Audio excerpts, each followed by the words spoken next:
I am very happy to be able to introduce again Josh Sokol.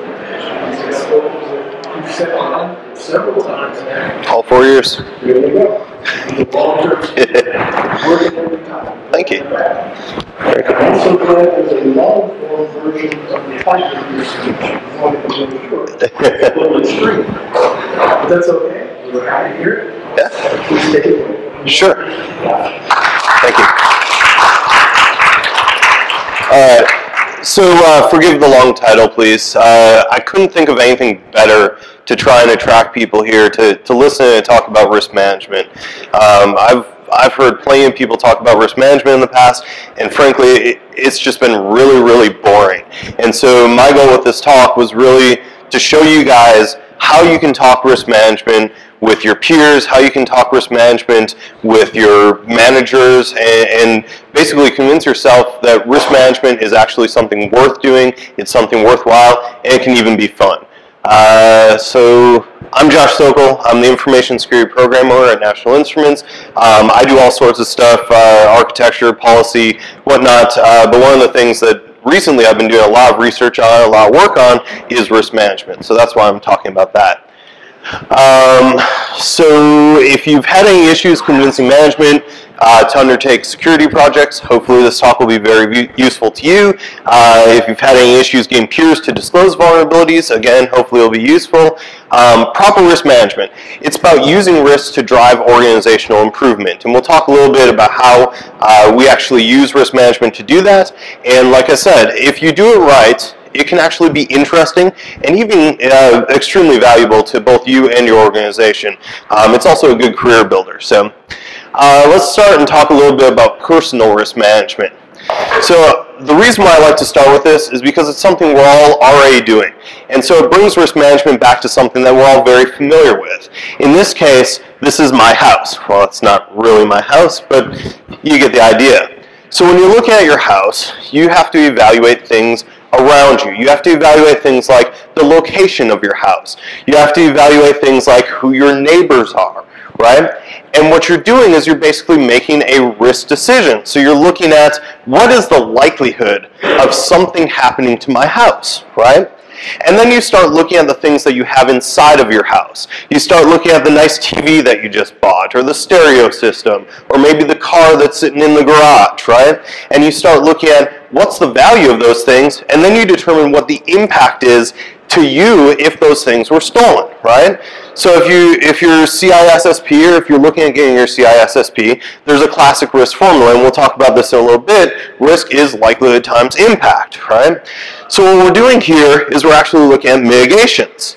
So we've decided what our impact is, what the likelihood is, and now we're trying to figure out how do we mitigate that. So maybe I decide that I live in a horrible neighborhood, and I need bars on my windows, right?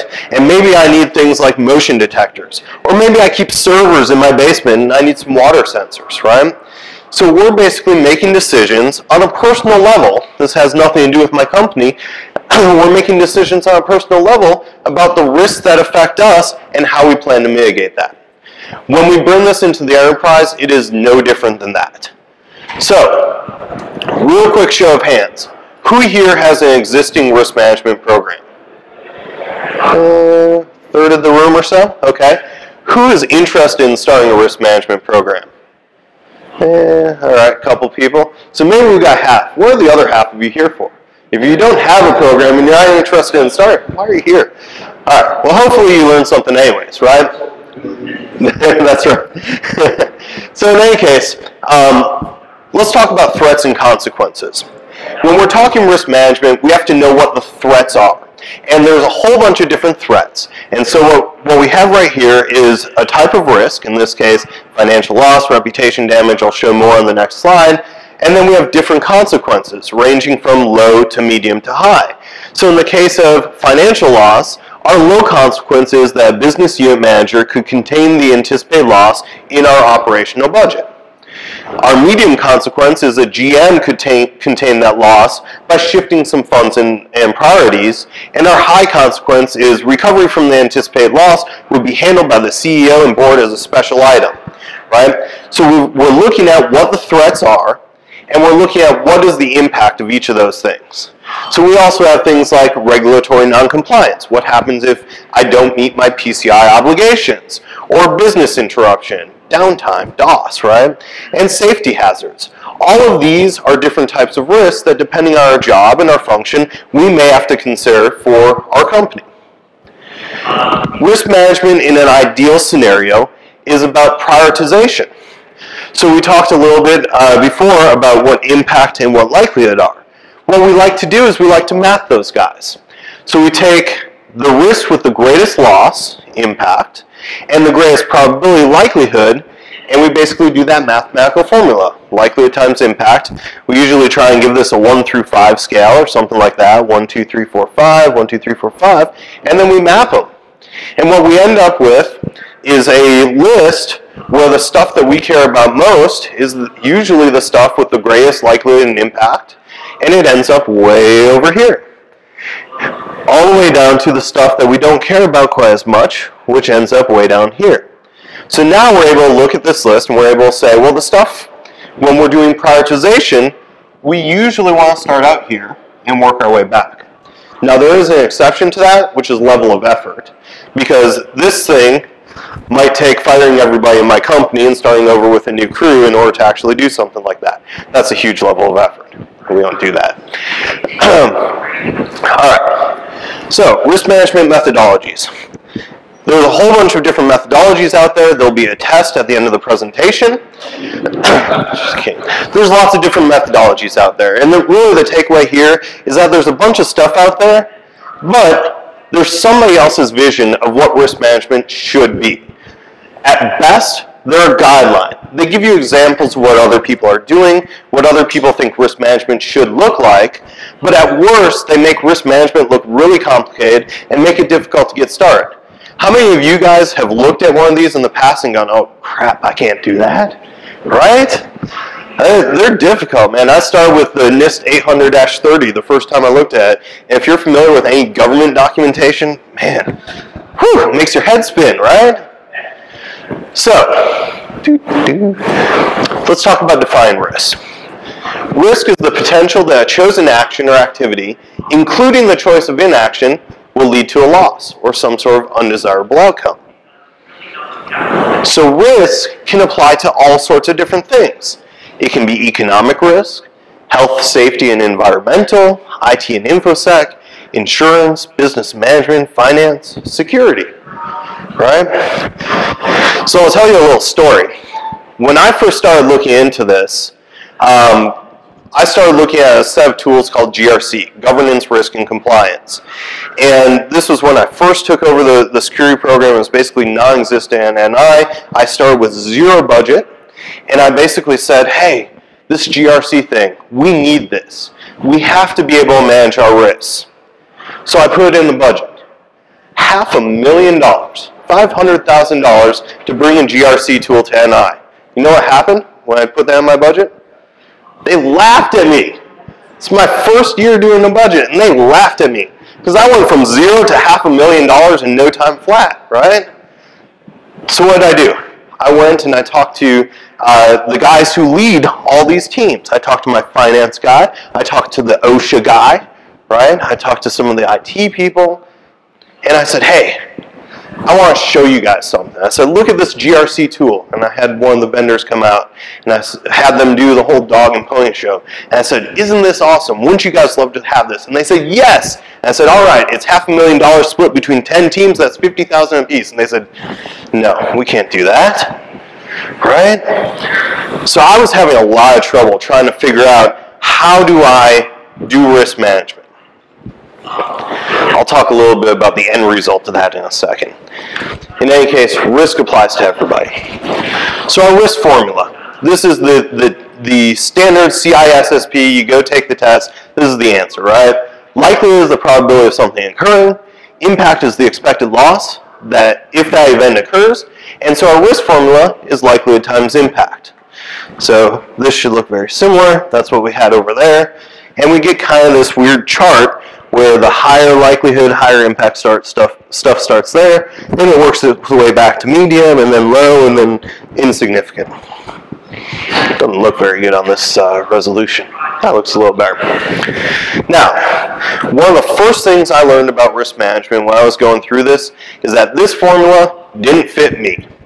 I was going through, I was calculating all my risks and whatnot, and I realized that for my company, likelihood times impact was kind of off. It didn't feel right.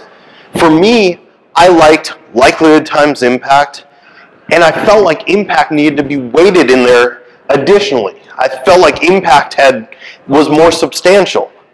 So what you can do is you can actually modify that formula. And in my case, I said risk is likelihood times impact plus impact. I add that impact modifier, and that actually skews it a little bit. This is that same scale. Basically, I have anything above a 7 is high, anything above a 4 is medium, and anything above a 1 is low, and then anything less than a 1 is insignificant. But you can see how it kind of shifts out. Now, instead of having these guys all as insignificant, these guys are low, right? And you can see how the whole thing kind of shifts this way. Well, just like you can do this, let's say maybe I consider likelihood to be more important.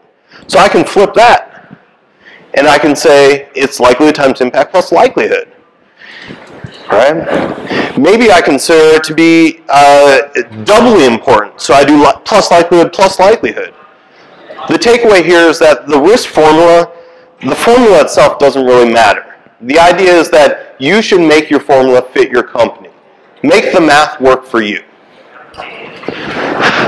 Be flexible.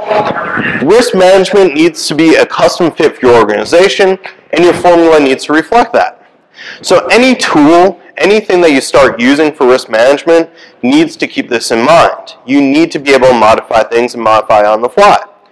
So after I got through with all the GRC talk and got shot down twice, I ended up finding out that there was a risk guy at NI many years before I got there. And he had actually built a custom risk management database in Lotus Notes. Frowny face, right? But it was something. The problem was, when I started putting risks into there, and I got 100 risks in, and then all of a sudden I decided to change my formula, Lotus Notes laughed at me, man. It didn't work. I had to go in to each risk, resave it, and then Lotus Notes, since I adjusted the formula, would change the risk level. I had to programmatically change it. It sucked. So takeaway, your formula can and likely will change. And wherever you're tracking risks, you should be able to dynamically update the risk based on the updated formula. Well, what does this mean? It means no Word documents, no Excel documents, no static formats. So out of the people here who raised their hands and said you're already doing a risk management program, how many of you guys are using static formats? You don't want to cop to it, huh? Yeah, okay. All right. So convincing your management. If you get anything out of this talk today, anything out of my presentation, take this away. Risk management will fail if you don't have management participation. The whole goal of risk management is to create a prioritization framework. And if you can prioritize those risks and put them out there, then management now has the visibility into it, and you can use that for projects and things like that going forward. It becomes part of your budget process. Management speaks risk. It's cool if you know risk. They don't speak CVEs. They don't speak attack vectors. They don't speak threat trees. They speak risk. Right? So when you're going and you're sitting down with your management and you're trying to talk to them about the problems in your environment, don't sit down with them and tell, well, the latest note CVE is for blah, blah, blah, exploit, and whatever. Tell them what the risk is of that. Then you'll get their ear. Your responsibility as a security professional is to collect and convey risk to management. Far too often as security professionals, we end up looking at problems in our environment, and we go running around saying the sky is falling, right? And we try and say PCI compliance says you do this, and we can try and force things on other people. The problem is people get resentful. They don't like being told what to do. If you can frame these discussions in terms of risk management, right? Frame it in terms of risks, it's no longer an adversarial relationship.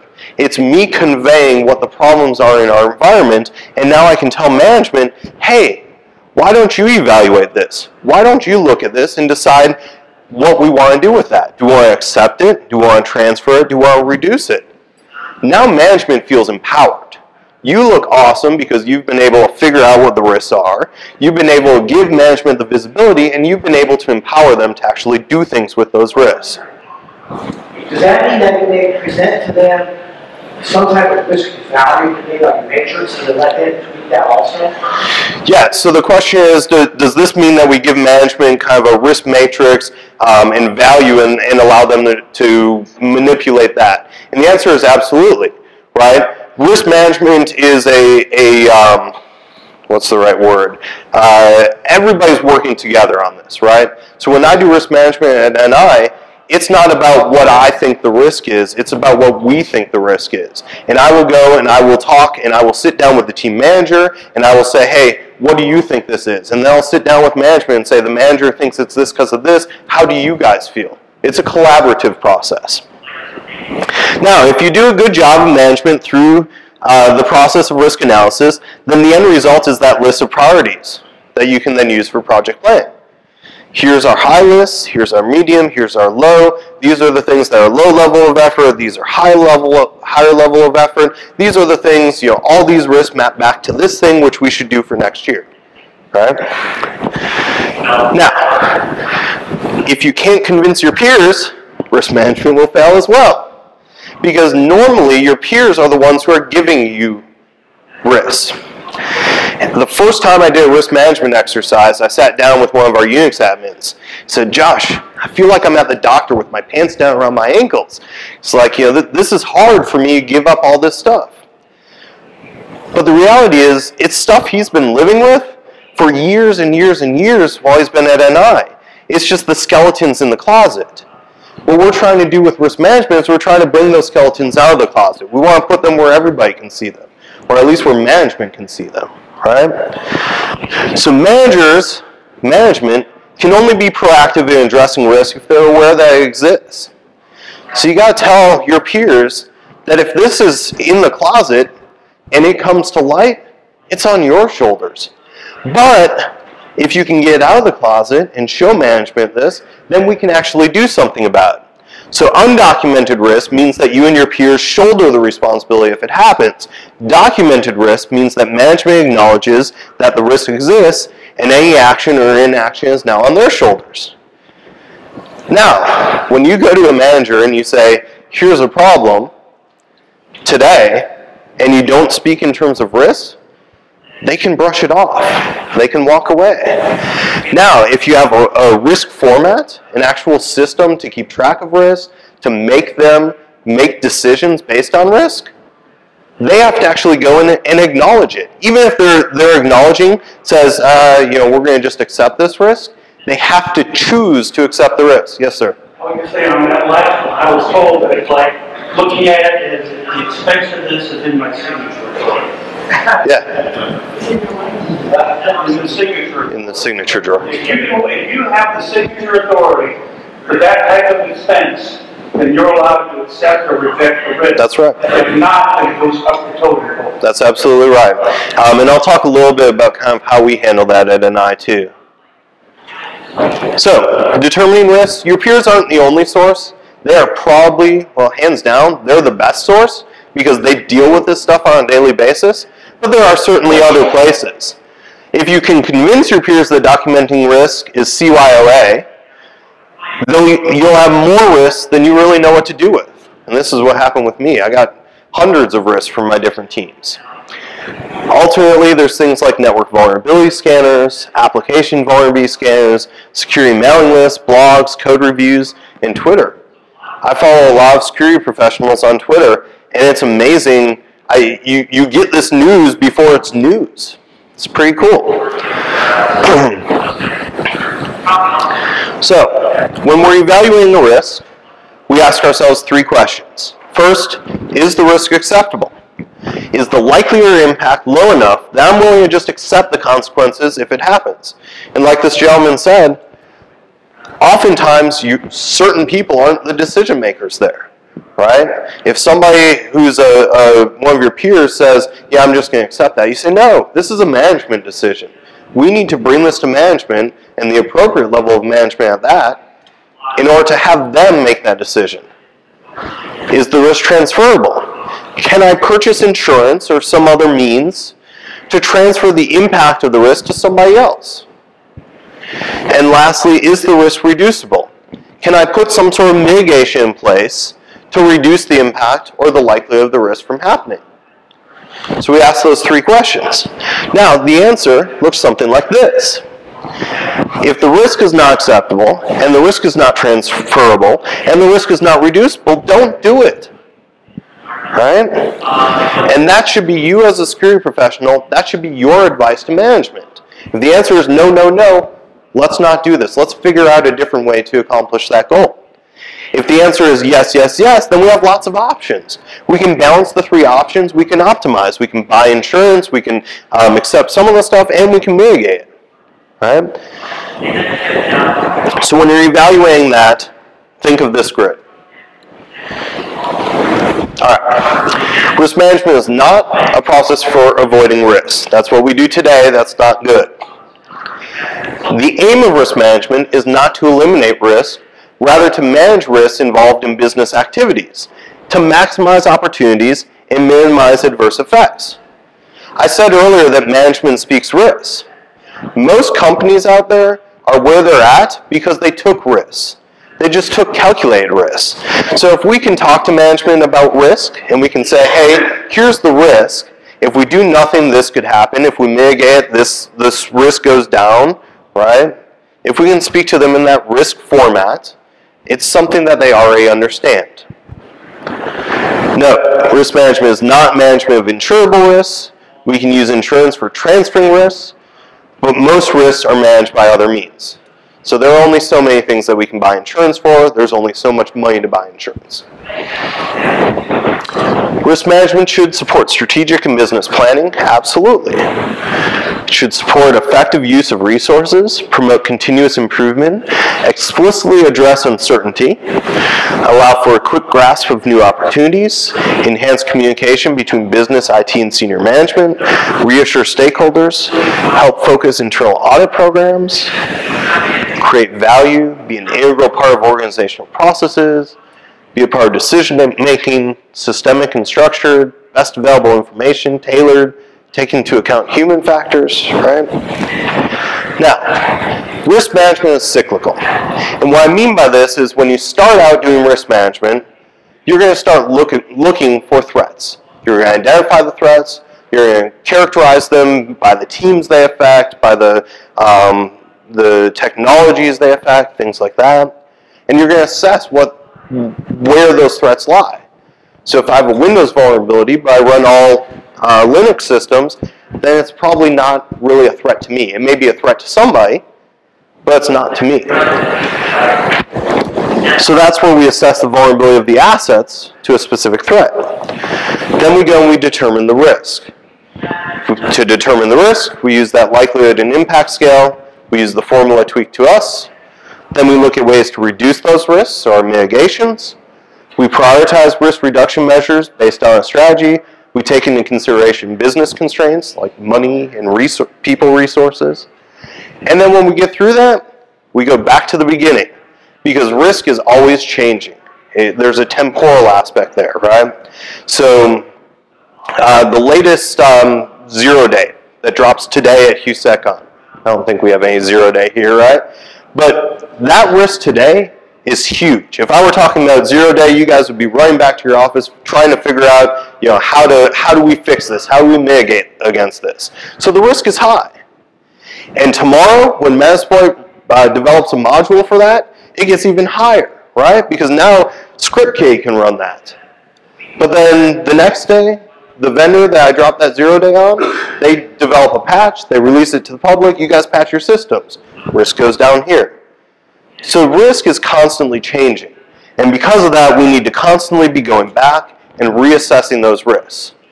Also, hopefully, because this is a prioritization process, we have people actually working to fix this, people trying to mitigate the risks, which means that in a year's time or so, maybe those risks are closed. Maybe they're not problems anymore.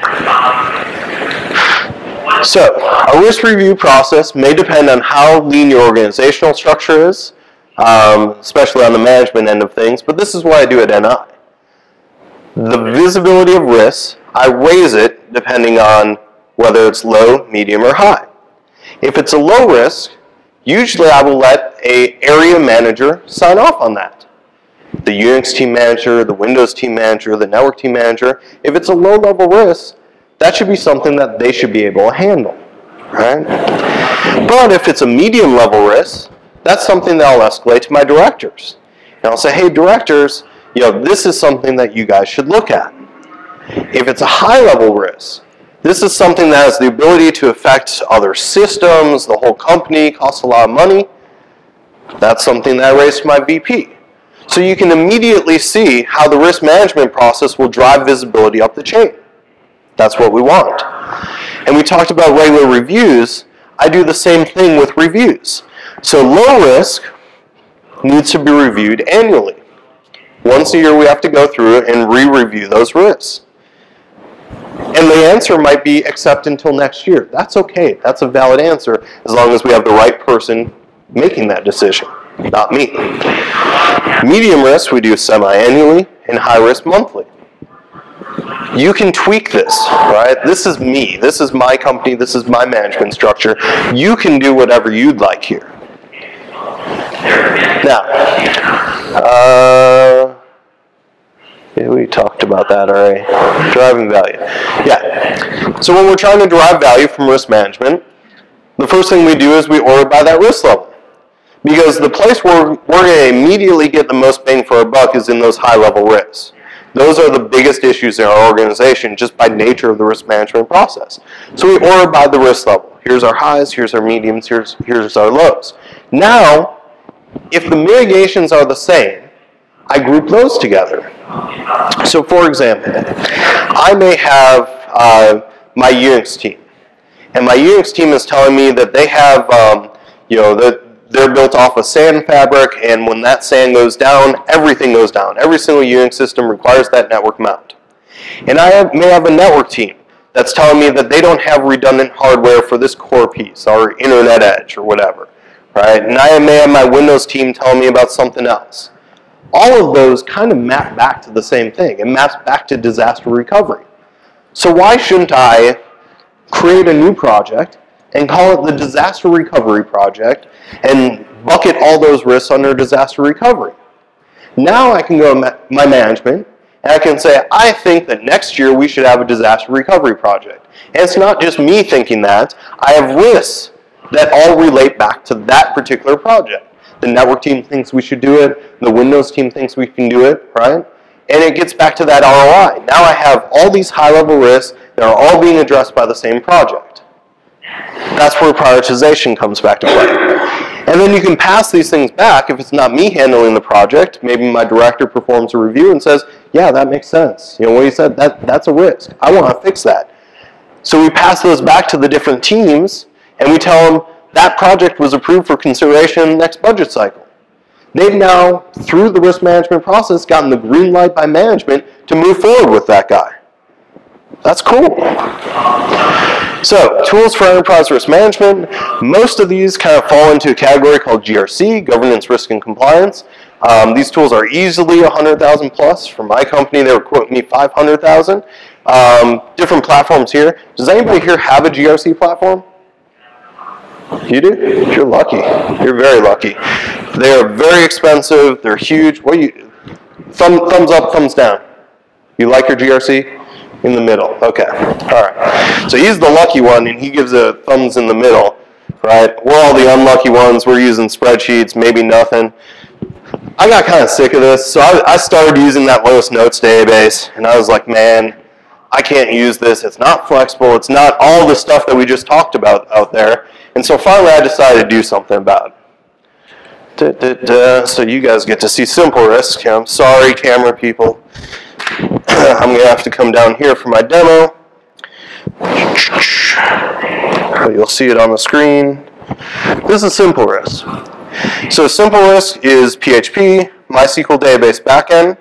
It is free, it's open source. You can go to simplerisk.org to download it. In this case, I've installed it on a Ubuntu box. You can install it wherever you want. And by nature of being PHP and MySQL, it will install pretty much anywhere. I'm logging in with my admin account. Default is admin. You can see here, SimpleRisk has a risk management section, a reporting section, which is blank because this is a brand new instance, and a configuration section. So when you're first starting out with risk management, everything that I talked about is here. The first thing is choosing a risk formula. So we got classic risk, we've got likelihood times impact, but we also have some flexibility. We can go likelihood times impact plus likelihood.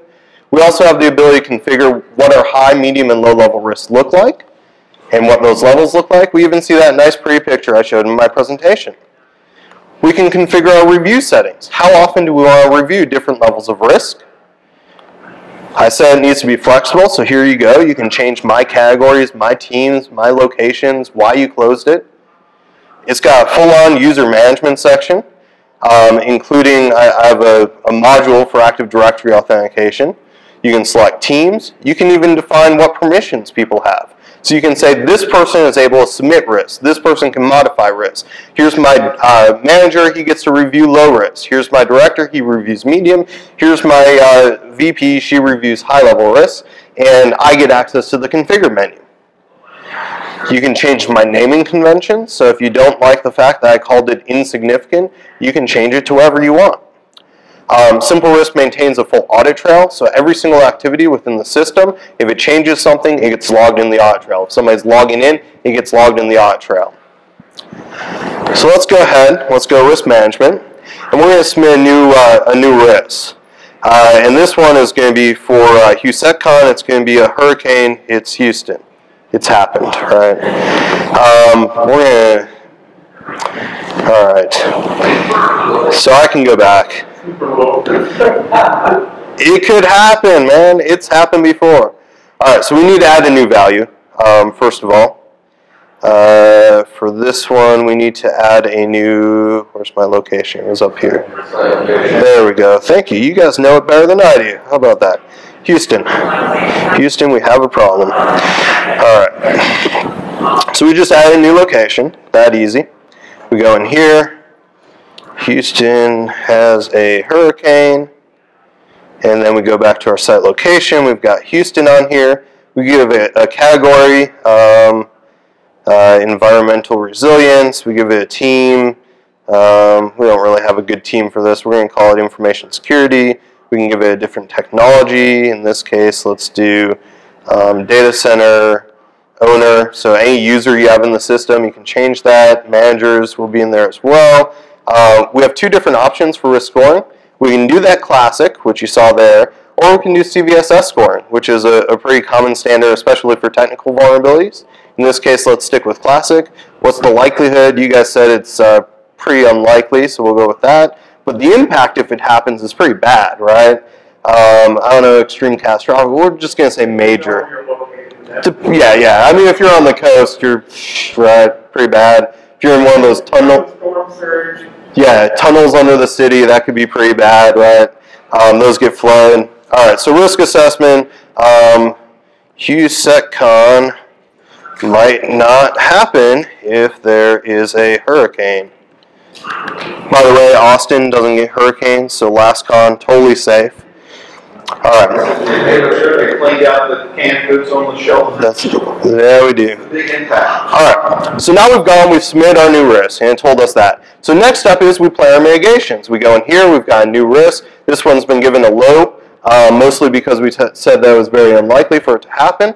So here's our risk level. We can see when it's submitted. We can see that no mitigation has been planned yet, no management review. So let's go ahead and put in a mitigation.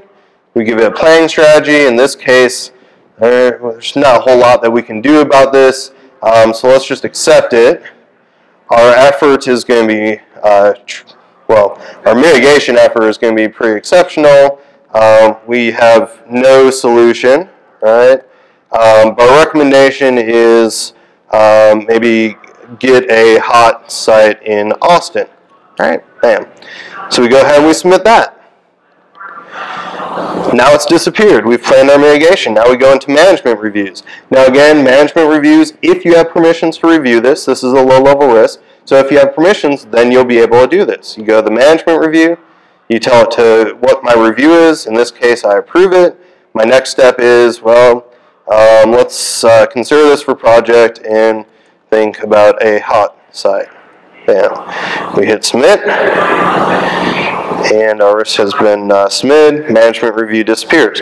So these views will only show the things that require action. Now we go to prioritize for planning. We can see that we have an unassigned risk here. Houston has a hurricane, and we add a new project.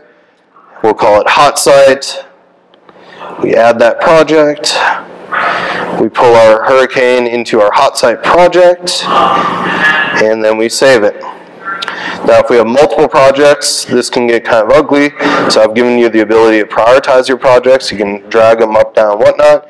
And then we have a regular review piece. We said that we have to review these on a regular basis. And based on this being a low risk, we said that we have to review it once a year. So in this case, my next review date is October 12th, 2014, 1 year from now. We have reporting built in, so now I can see my one risk. It's not very pretty, but it's all there. If you put more risks, it gets much nicer. You can see all open risks assigned to me, all of them by risk level. You can look at all the closed risks. There's nothing in there. And then, let's say we end up fixing this risk. So once I do that, I can go into this risk. I can see all the information right here. I can do a few things. I can change it to CVSS scoring, which doesn't make sense. I could add a new performance review or a new review. I can add comments to this risk. Oh, by the way, comments down there. Audit trail. Each risk keeps track of its own audit trail as well as the big one. And then we can go ahead and we can close the risk. And when we close the risk, we can give it, say it's fully mitigated, can provide some information. We hit submit. And now if we go back to our reporting, we no longer have an open risk, we have a closed risk. So that's SimpleRisk. So, SimpleRisk. Designed with security in mind. Parameterized database queries mean people want SQL injected. Input validation, very important. HTML output encoding prevents the cross-site scripting. Hash passwords, capable of n-tier architecture, so you can actually have a separate PHP web server, separate database server, contains a full audit trail, so security in mind. It's free, open source, Mozilla Public License 2.0. You can grab it at simplerisk.org.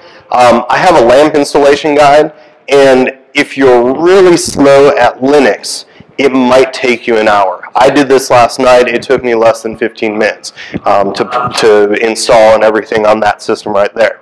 So if all this looks way too cumbersome for you, if you're like, man, I don't know PHP, I don't know MySQL, I don't know system administration, I just want a tool, you can go to hostedrisk.com. We can give you a 7-day trial. You can go beyond that if you want to pay for it, but SimpleRisk as a service. It's got the n-tier architecture, dedicated database, dedicated server, whatnot, and it's a fraction of the cost. Literally like 0.1% of the cost of one of those $500,000 tools. Option, right? So, with that, my talk is about done. I do have some SimpleRisk stickers if you're interested. I have a business card, but before I end it, I wanted to tell you guys about LastCon. It is next week. It's in Austin, Texas. It's Thursday and Friday. We have some amazing speakers. At least one of them spoke here today, but we got Matt Johansson, who I saw around here before. He's given the talk he gave at Black Hat. There's another guy who's given a talk from Black Hat. Got some other great people as well. We've got a mechanical bull. That's a picture of Sammy Camcar riding the bull. And you guys can use my code. It's friend of a friend, and you get 10% off the cost. And I believe that they were going to raise it $100. I don't think they've done that yet. So hopefully you guys will see you at LastCon. And with that, thank you very much. Any questions? Yeah. Do the risk planning try to identify potentially positive risks and exploitation? Or, the real value is in focusing on negative risk?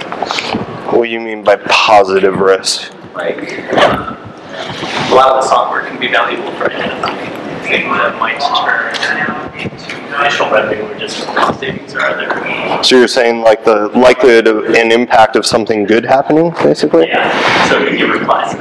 I mean, I guess technically you could reverse this and say there's a high likelihood of something good happening. You know, nothing wrong with that. That's not typically how we think of risk management, but you could definitely do that kind of thing. Yeah. Yeah. Yeah, I think we agree with it, and it seems to be more, think about this, something bad happening, right? So if you're trying to measure in something good, about things like that, Yeah, similar approaches and strategies. Yeah. Impressive, convincing of the right team. Cool. Yeah. Instead of your organization, high risk is happening being monthly. That's right. Well, Well, the goal of risk management is to address those high-level issues as fast as possible, and hopefully if we can tweak that formula appropriately, the number that are feeding up to the VP is so small that it's manageable, right? The idea is you want to shift as much of that, the crappy, low-hanging whatever back to the section managers, and then drive the stuff that really does need the visibility up to the VP. So my goal in this is I tweak those formulas such that it looks like that. It's an iceberg, well, I guess kind of with the VP on the small end, right? And all the big stuff going to the section managers. More of a pyramid, I guess. Any other questions? All right, enjoy some stickers. Thank you, guys.